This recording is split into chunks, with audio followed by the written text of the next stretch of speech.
Welcome to the pack.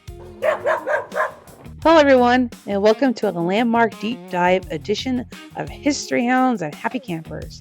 I'm Amanda, your lead history sleuth, chief researcher, and the person who gets way too excited about 19th century water filtration systems and original lime plaster recipes. And I'm Laura, also known as Mom. I handle the navigation, the rig, solar power, and I'm the one who makes sure we have plenty of water for a fully charged satellite link before we step into a site where history is literally living and breathing. If you're joining the pack for the first time, our mission is to peel back the layers of the American road.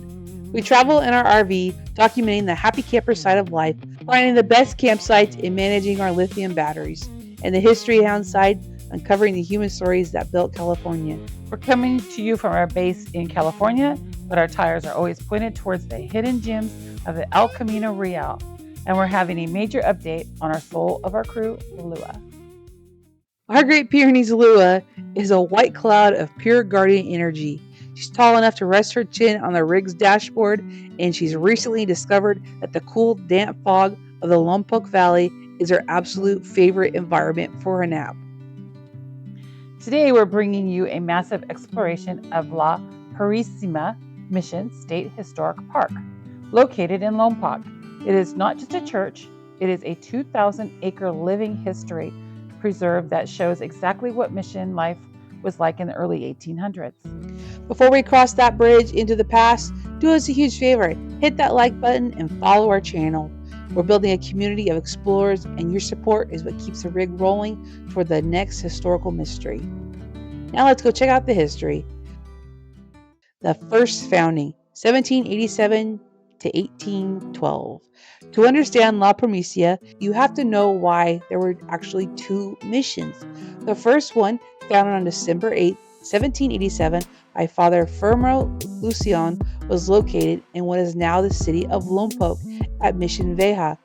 The mission was built in the heart of the Purísima Chumash territory. The Chumash were master mariners and traders, famous for their tomolos or plank canoes and intricate basketry. The early success, for 25 years, the mission flourished. It became a powerhouse of agriculture and livestock, but nature had other plans. On December 21st, 1812, a massive earthquake, estimated at a magnitude 7.1, struck the region, followed by a tsunami and weeks of torrential rain. The original mission was turned into a pile of mud and rubble. The resurrection in the canyon, 1813. Rather than rebuild in the same spot, the Padres and the Chumash neophytes moved the mission 4 miles northeast to the Canada de los Barros, the canyons of the watercress. You can still see today the scars in the mountain that the 1812 earthquake caused, if you know where to look. The linear design, this is what makes La Purísima unique among all 21 California missions. Most missions are built in a quadrangle, a square with a central courtyard. Because of the narrow canyon and their previous earthquake damage, the Padres built La Purísima in a linear fashion. All the buildings, the church, the residence, the shops are all laid out in a long, straight line at the base of the hills. The Padres didn't want people to be trapped into the courtyard like they were when the earthquake hit the last time. So they wanted this way so people had escape routes that they could be able to be saved or evacuate in a quick amount of time so there would be less life lost.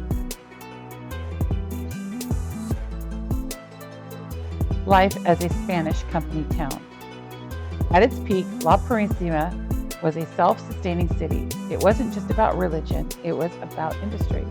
Water engineering, the mission featured an incredible water system. They built aqueducts and zanyans, which are ditches, to bring water from springs miles away. They even had a sophisticated filtration system using layers of sand and charcoal to clean the water from the fountains and the laundry areas.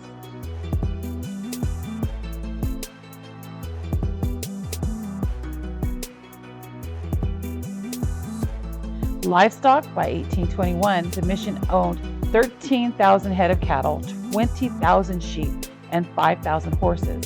It was the age of leather. The mission's wealth was built on hides and tallow, which are traded with ships from around the world. The 1824 revolt. History isn't always peaceful. In 1824, one of the largest uprisings in California history occurred right here. Tensions between the Chumash and the Spanish soldiers erupt at Mission San Ynez and spread to La Primicia. The conflict, the Chumash took control of the mission for over a month. They didn't burn it. They just wanted their autonomy back. Eventually, a military force from Monterey arrived with cannons. A brief, bloody battle ensued, and the revolt was suppressed. This event marked the beginning of the end for the mission system's total control over the region. The CC3 and the Great Restoration, 1934 to 1941. After the secularization in the 1830s, the mission fell into total ruin. It was a pile of melting adobe by the 1900s. The secularization is when the church system, it just divided up the land and sold it to people. The heroes during the Great Depression, the Civilian Conservation Corps, or the CCC, and the National Park Service stepped in. This was the largest historical restoration project in the Western United States. The authenticity, the CCC didn't just use modern tools. They made over 100,000 adobe bricks by hand using the original methods. They hand-hewed the timbers and even used cactus milk as a binder for the whitewash. Because of their work, when you visit today, you aren't looking at a reimagining. You're looking at a reconstruction based on archaeological footprints and original techniques. Visiting today, the Happy Camper Guide for our fellow RVers, La Purísima is a dream stop. It is one of only 2 missions in California that is a state historic park rather than a Catholic parish. This means you have full access to 2,000 acres of trails and buildings. There are lots of trails if you want to bring your horse, if you want to walk and hike, but they do not want you to bring your mountain bike because they've had a lot of accidents and a lot of people get hurt on the trails on the mountain bikes. The site description: living history, on mission life days, volunteers dress in period costumes and perform blacksmithing, weaving, and candle making. The animals, they have a mission-era breeds of sheep, burros, and cattle on site.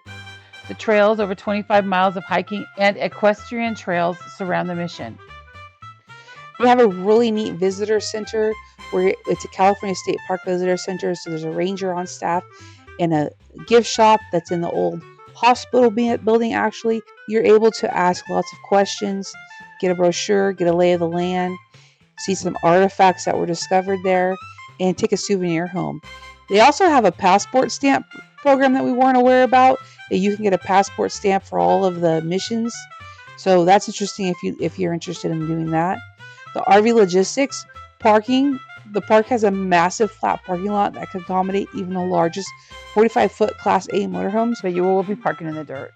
We took our 30-foot trailer and we parked in the dirt where they would let the horse trailers park. And we had plenty of space. You can picnic there. There's picnic tables. And it's easily in and out. Easily accessible. Highly recommended. Camping. We don't have a place to recommend for camping as we were just passing through. Definitely worth more time to see there. Definitely worth a more longer stop. I wish we had more time to spend.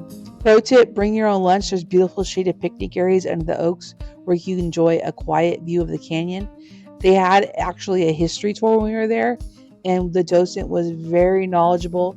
She had worked there a very long time, organized a lot of programs, knew everything about the history of the park, was involved in a lot of movies that they filmed there.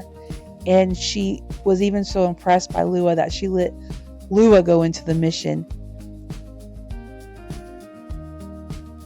What was the name of the movie they filmed there, Amanda? The new Leonardo DiCaprio movie was One Battle After Another. That was just filmed there. So you can see some clips of the mission when they go there, is when they try to rescue the girl.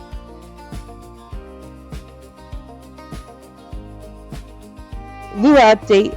Lua is at our highest energy level. Note for pet owners, dogs are welcome at the La Primicia. They're allowed on all trails and in the outdoor mission areas on a leash.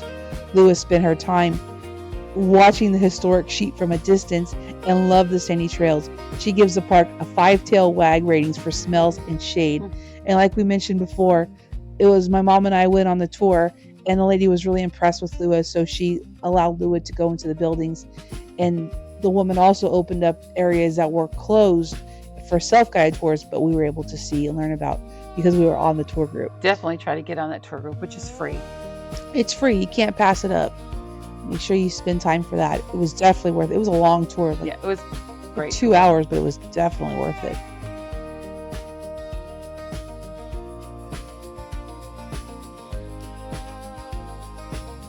The enduring adobe.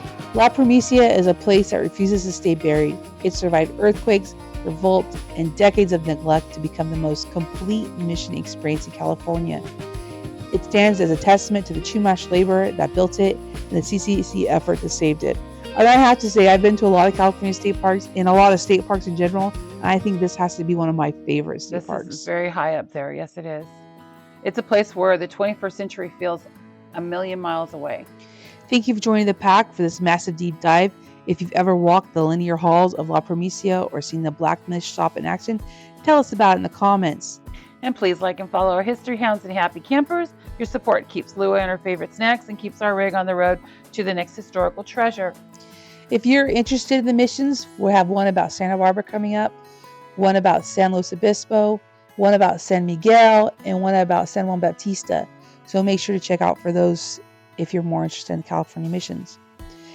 In the meanwhile, keep your history deep and your trails happy. And we'll see you on the next ridge. Bye.